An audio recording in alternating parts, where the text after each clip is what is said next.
નમસ્કાર વાલા વિદ્યાર્થી મિત્રો, આપ સર્વે મિત્રોનું હાર્દિક સ્વાગત છે આપણી પોતાની યુટ્યુબ ચેનલ એવી ગુરુ જ્ઞાન શાળાની અંદર. તો વિદ્યાર્થી મિત્રો, આજના વિડીયોની અંદર આજે આપણે ધોરણ 11 વિષય ગુજરાતી વિષયની અંદર જે તમારી દ્વિતીય વાર્ષિક પરીક્ષા 2026 જે આવી રહી છે એની અંદરનું અતિ મોસ્ટ એમપી પ્રશ્નપત્રનું સોલ્યુશન આજે આપણે આ વિડીયોની અંદર કરવાના છીએ.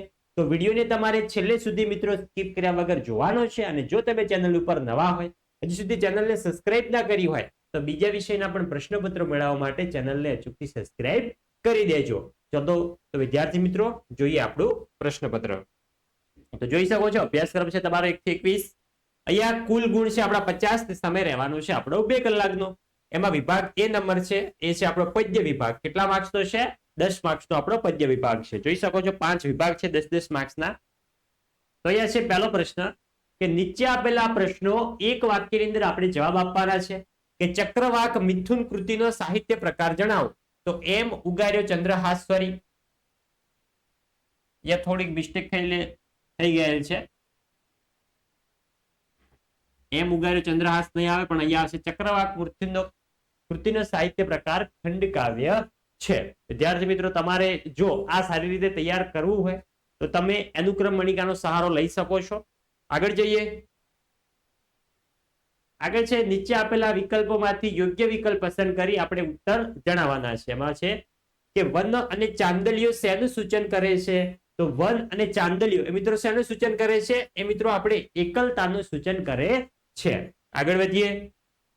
આગળ છે ત્રીજો કે સૂર્યાસ્ત થતા પક્ષી યુગલ ક્યાં ચંપલાવે છે? તેમાં શું આવશે? ઓપ્શન નંબર ડી, અંધકાર ભરી ખીણમાં ચંપલાવે છે.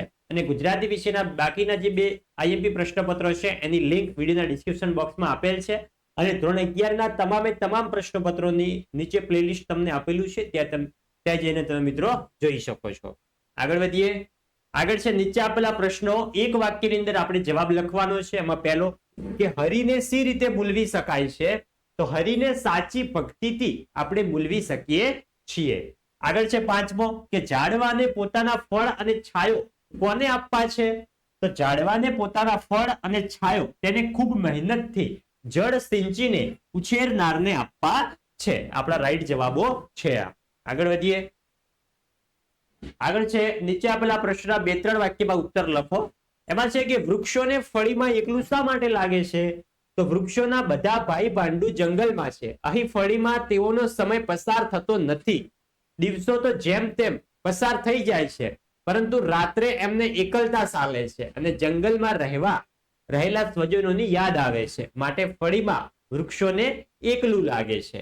આગળ છે નીચેના પ્રશ્નના સવિસ્તર ઉત્તર લખો. એમાં છે ભજન કરે જીતે કાવ્યનો પાવર સ્પષ્ટ કરો. અને વિદ્યાર્થી મિત્રો, ગુજરાતીની અંદર આપણે સારો સ્કોર કરવો હોય તો આપણા જેટલા ચેપ્ટર્સ હોય એના બધા સ્વાધ્યાય એકવાર રિવિઝન કરી લેજો, તો તમે સારા એવા માર્ક્સ તમને મળશે. તો એ છે કે આ સંસારમાં મનુષ્ય દેહ મળવો એ જ મોટી વાત છે. મનુષ્ય અવતાર એ અતિ દુર્લભ અવતાર છે.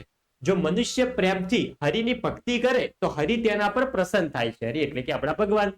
પરંતુ જો સ્વાર્થ વૃત્તિ રાખીને ફક્ત સાંસારિક સુખો મેળવવા કે ધન સંપત્તિ મેળવવા માટે હરિભક્તિ કરીએ અને એ દ્રષ્ટિથી હરિને મૂલવીએ તો એમાં કઈ આપણી હાર છે. એનાથી હરિવર પ્રસન્ન થતા નથી. લોકો હરિવરને પ્રસન્ન કરવા એમના ચરણે ધન વરસાવે, વ્રત તપ કરે. આવી ભક્તિ કરવાને કવિ હાર ગણાવે છે. આવી ભક્તિથી હરિ પ્રસન્ન થતા નથી.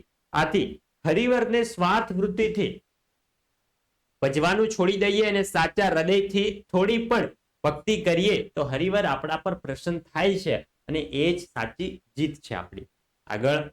આગળ છે એના અથવામાં છે તમારે કોઈ પણ એક લખવાનો પરીક્ષાની અંદર, પરંતુ અહીંયા આપણે બંને જ તૈયાર કરી લેવાના છે કે પરાજયની જીત શીર્ષકની યથાર્થતા સ્પષ્ટ કરવાની છે આપણે આપણા શબ્દની અંદર. તો જોઈ શકો છો અને જવાબ તમને આપેલો છે મિત્રો, જે તમે વિડીયો સ્ટોપ કરીને ધ્યાનથી એકવાર વાંચી લેવાનો છે. સંપૂર્ણ પ્રશ્નનો જવાબ તમને આપી દીધેલ છે. આગળ વધીએ. તો આગળ આપણો વિભાગ નંબર એ પૂરો થાય છે. હવે આપણે જોઈએ વિભાગ નંબર બી. વિભાગ નંબર બી ની અંદર આપણો છે ગદ્ય વિભાગ. ગદ્ય વિભાગ છે આપણો ટોટલ કેટલા માર્ક્સનો છે? 10 માર્ક્સનો છે. એમાં પ્રથમ પ્રશ્ન છે કે પ્રથમ પ્રશ્નની અંદર તમને સાહિત્ય પ્રકાર અથવા લેખક કવિ એવું તમને પૂછાશે કે તપસ્વી સારસ્વત કૃતિનો સાહિત્ય પ્રકાર જણાવો. સોરી, કે તપસ્વી સારસ્વત કૃતિનો સાહિત્ય પ્રકાર શું છે? ચરિત્ર લેખ છે. આગળ વધીએ. સોરી મિત્રો, આગળ છે વિકલ્પ પસંદ કરીને જવાબ લખવાના છે કે અલી ડોસાને એ જગ્યાએ બેસવાનો કેટલો અભ્યાસ હતો, એટલે કે કેટલો અનુભવ હતો. તો આવશે 5 વર્ષનો. ઓપ્શન નંબર એ આપણો કરેક્ટ આન્સર રહેશે. અને એક વાક્યમાં પૂછાય તો પણ આપણને આવડવું જોઈએ. 10મો, જયશંકર સુંદરીના અભિનય ગુરુ કોણ હતા? તો જયશંકર સુંદરીના અભિનય ગુરુ કોણ હતા? બાપુલાલ નાયક હતા. આગળ છે એક વાક્યમાં જવાબ લખો કે વિક્રમ ચરિત્રમાં જયશંકરે કોની ભૂમિકા ભજવી છે? તો વિક્રમાચરિત્રમાં જયશંકરે રંભા દૂધવાળીની, જે મુખ્ય જવાબ હોય એની નીચે મિત્રો અંડરલાઈન પણ કરજો, જેથી કરીને તમારું પ્રશ્નપત્ર એકદમ સરસ દેખાશે. રંભા દૂધવાળીની ભૂમિકા ભજવી છે. 12મો, અમૃતાને સૌ શું કહીને બોલાવતા હતા? તો અમૃતાને સૌ અમુ કહીને બોલાવતા હતા. આગળ છે 2-3 વાક્યમાં ઉત્તર લખો. એમાં 13મો કે જયશંકર સુંદરીની શોધ ક્યારે પૂર્ણ થઈ? તો જયશંકરે સરસ્વતી ચંદ્રના 4 ભાગ વાંચ્યા. તેમાં કુમુદ સુંદરી, કુસુમ, ગુણસુંદરી, અલક કિશોરી, સૌભાગ્ય દેવી, મેના રાણી, ચંદ્રાવલી મૈયા વગેરે પાત્રોના નારીત્વની તેમના પર ઊંડી અસર પડી. તેમણે થયું કે તેઓ ગુજરાતની જે નારીઓની શોધમાં હતા તેના દર્શન તેમણે આ પાત્રોમાં થયા. તેઓ આ અલૌકિક દુનિયામાં વિહરવા લાગ્યા. આમ તેમની સુંદરીની શોધ પૂર્ણ થઈ હતી. આગળ જઈએ. આગળ છે નીચેના પ્રશ્નોના સવિસ્તર ઉત્તર લખવાના છે. તો પોસ્ટ ઓફિસ વાર્તાનો અંત તમારા શબ્દની અંદર તમારે વર્ણવવાનો છે. જોઈ શકો છો સંપૂર્ણ પ્રશ્નનો જવાબ તમને આપેલો છે. તમારે તમારા શબ્દની અંદર વર્ણવવાનો છે. એટલે કે એ ચેપ્ટરનો જે અંત છે તમને જેટલો આવડતો હોય, જેટલો યાદ હોય એટલો તમારે લખવાનો છે. જોઈ શકો છો સંપૂર્ણ જવાબ તમને આપી દીધેલ છે. નેક્સ્ટ આગળ જઈએ. આગળ અથવામાં છે આપણે બંને જ પ્રશ્ન તૈયાર કરીશું, જેથી કરીને પરીક્ષાની અંદર કોઈ એક પણ પૂછાય તો પણ આપણે આસાનીથી લખી શકીએ. કે કેકા શાસ્ત્રી અજાતશત્રુ વિદ્વાન છે સી રીતે, એની માહિતી આપણે જણાવવાની છે. જોઈ શકો છો અહીંયા.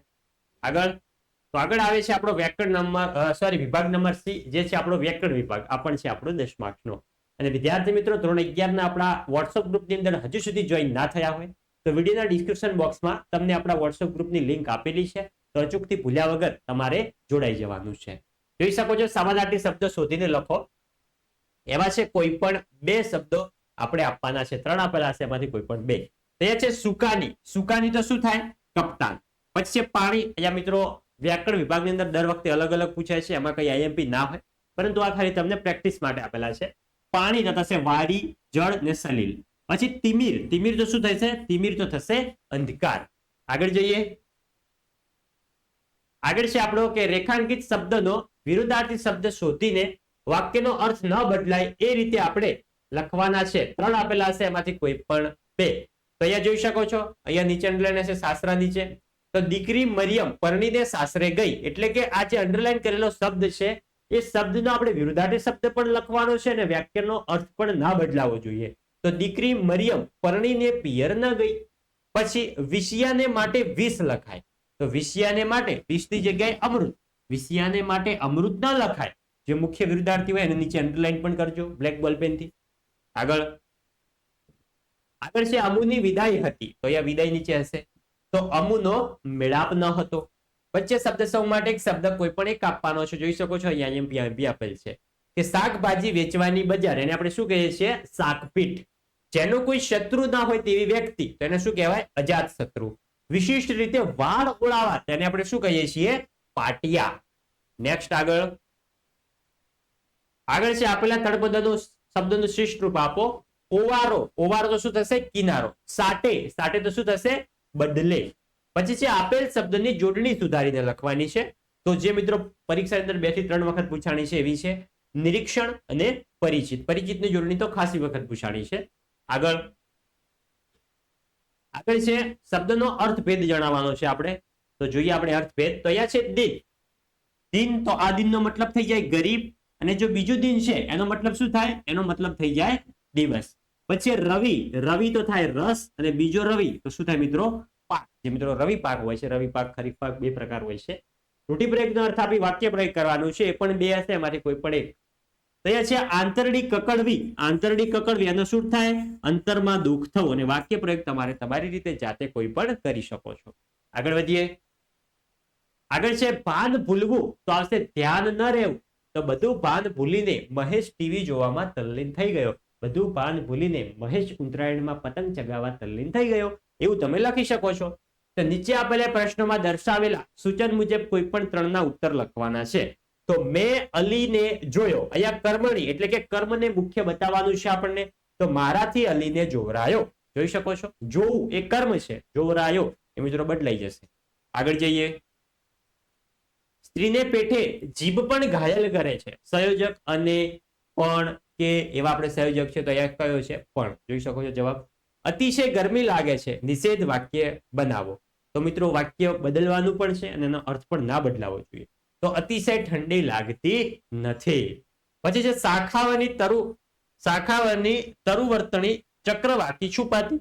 પ્રત્યય સુધારવાનો છે આમાં. તો શું આવશે? શાખા ઓની. એમાં ઓની છે એ ખોટો પ્રત્યય છે. સાચો પ્રત્યય શું આવશે? કે શાખાઓમાં તરુવર્તણી ચક્રવાકી છુપાતી. આવી રીતે તમને પ્રત્યય સુધારવાનું પણ પૂછાશે. આગળ છે વિભાગ નંબર ડી, જે આપણો અર્થગ્રહણ વિભાગ છે.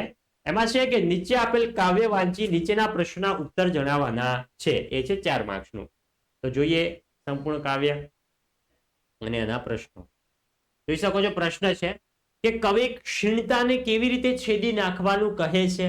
તો કવિ અંતરના ઊંડાણમાં વ્યાપેલી સર્વ ક્ષીણતાને પૂરા જોશથી ખડક ઝીંકીને છેદી નાખવાનું કહે છે. આગળ જઈએ 36મો કે કવિ દુઃખમાં કેવી શક્તિ માંગે છે અને શા માટે? તો કવિ દુઃખમાં સુખને જીરવી જાણવાની શક્તિ માંગે છે, કારણ કે સાત મોય હસીને દુઃખો પોતે જ પોતાની ઉપેક્ષા પામે છે. પછી 37 કે કવિએ ભક્તિની શક્તિ શા માટે માંગી છે? તો કવિ પોતાના કર્મની સફળતા પ્રાપ્ત થાય અને પોતાના દુન્યવી સ્નેહ પ્રેમ પુણ્યના પોયણામાં રૂપે મહેકી ઉઠે એ માટે ભક્તની શક્તિ માંગે છે કવિ. આગળ જઈએ. જોઈ શકો છો જવાબ આપેલા છે તમને. 38 કે કંગાલો અને જાલિમો સાથે કવિ કેવી રીતે વર્તવા ઈચ્છે છે? તો કવિ કંગાલો સાથે અને જ્ઞાન પીણા ન કરવા તેમજ જાલિમોને પગે પડી ઝૂકી ન જવા ઈચ્છે છે. હવે જે નીચેનો ગદખંડ વાંચી નીચે આપેલા પ્રશ્નનો જવાબ લખો. આગળ જે હતું એમાં પદખંડ હતો, આ છે ગદખંડ એટલે કે પેરેગ્રાફ વાંચી પ્રશ્નનો જવાબ આપવાના છે. બંને 4 નીચે પ્રશ્નો હશે. એમાં છે કે પ્રજા જીવનમાં શેની આવશ્યકતા છે? તો પ્રજા જીવનમાં કોઈ સંસ્થાને આધીનને ગુણલક્ષી નેતૃત્વની આવશ્યકતા છે. વિદ્યાર્થી મિત્રો તમારે ઉતાવળ કરવાની નથી. પેરેગ્રાફ સંપૂર્ણ ધ્યાનથી વાંચી લો, પછી તમારે નીચેના પ્રશ્નોના જવાબ શાંતિથી લખવાના છે. ઉતાવળ કરશો તો ખોટા લખીને આવશો. એકદમ સિમ્પલ છે. 8 માર્ક્સ. પછી કોણે પોતાની મર્યાદાથી સભાન રહેવું જોઈએ? તો મહાન શક્તિશાળી નેતાએ પોતાની મર્યાદાથી સભાન રહેવું જોઈએ. 41 કોણ પામર હોય છે? તો સમર્થ વ્યક્તિ પણ કોઈને કોઈ ક્ષેત્રમાં પામર હોય છે. પછી 42 ઘટખંડને યોગ્ય શીર્ષક આપો. તો કયું છે? ગુણલક્ષી નેતૃત્વ અથવા ગુણલક્ષી. જોઈ શકો છો બંને એક જ છે. પાયાનું કામ ગુણલક્ષી નેતૃત્વ. તમે તમારી રીતે યોગ્ય શીર્ષક આપી શકો છો. આગળ યોગ્ય વિરામ ચિહ્નો મૂકવાના છે. એકદમ સિમ્પલ વાક્ય આપેલું છે, એમાં તમારે યોગ્ય સ્થાને યોગ્ય વિરામ ચિહ્નો મૂકવાના હશે. કોણે માર્યો? કોણ શબ્દ આવ્યો પ્રશ્નાર્થ આયુની પાછળ પ્રશ્નાર્થ ચિહ્ન લગાવવાનું છે. એકદમ સિમ્પલ છે. આ તમને 2 વાક્ય પૂછાશે 2 માર્ક્સની અંદર. આગળ જઈએ. આગળ છે આપણી લેખન સજ્જતા લેખન વિભાગ. એની અંદર તમને શું પૂછાશે? 3 માર્ક્સની અંદર તમને 3 માર્ક્સની અંદર કોઈ પણ અહેવાલ પૂછાઈ શકે છે. શિક્ષકનો વિદાય સમારંભ પૂછાઈ શકે છે, સ્વચ્છતા અભિયાન પૂછાઈ શકે છે. એવા તમને અહેવાલો પૂછાઈ શકે છે. અહેવાલમાં તમારે શું લખવાનું છે? પહેલા તમારે સ્થળ લખવાનું છે, પછી તારીખ લખવાની છે, પછી ફકરો પાડીને લખવાની શરૂઆત કરવાની છે. એવા તમારે 2 થી 3 ફકરા લખવાના છે. પછી નીચે આપેલા આપણો છે નિબંધ આપણા પૂછાય છે 7 માર્ક્સની અંદર. તો જોઈએ આપણા આઈએમપી નિબંધ કયા છે. તો આઈએમપી નિબંધ છે આપણું સ્વચ્છતા ત્યાં પ્રભુતા. પછી છે આજની સમસ્યા ભ્રૂણ હત્યા. પછી ઇન્ટરનેટનો લાભાલાભ. નેક્સ્ટ વિદ્યાર્થી મિત્રો અહીંયા સુધી હતું આપણું ધોરણ 11 નો વિષય ગુજરાતીનો ખૂબ જ મોસ્ટ એમપીયુ તૃતીય પરીક્ષા 2026 નું પ્રશ્નપત્ર. અને જો તમે વિડીયો છેલ્લે સુધી જોયો છે તો કમેન્ટની અંદર ફક્ત જીજીએ સ્ટાર કરીને કોમેન્ટ કરીને જજો, જેથી કરીને ખબર પડે કે કયા મિત્રે પૂરેપૂરો વિડીયોનો લાભ લીધો છે. તો વિદ્યાર્થી મિત્રો મળીશું આવનાર વિડીયો સાથે, અને બીજા વિષયના પણ આવી જ રીતે મોસ્ટ આઈએમપી મોડેલ પેપર મેળવવા માટે અને પરીક્ષાની અંદર સારો એવો સ્કોર કરવા માટે ચેનલ ઉપર નવા હોય અચૂકથી સબસ્ક્રાઇબ કરી દેજો. તમારા બીજા મિત્રો સુધી પણ શેર કરજો, જેથી કરીને તે પણ લાભ લઈ શકે. મળીશું આવનાર વિડીયો સાથે. ત્યાં સુધી આવજો. જય હિન્દ, જય ભારત.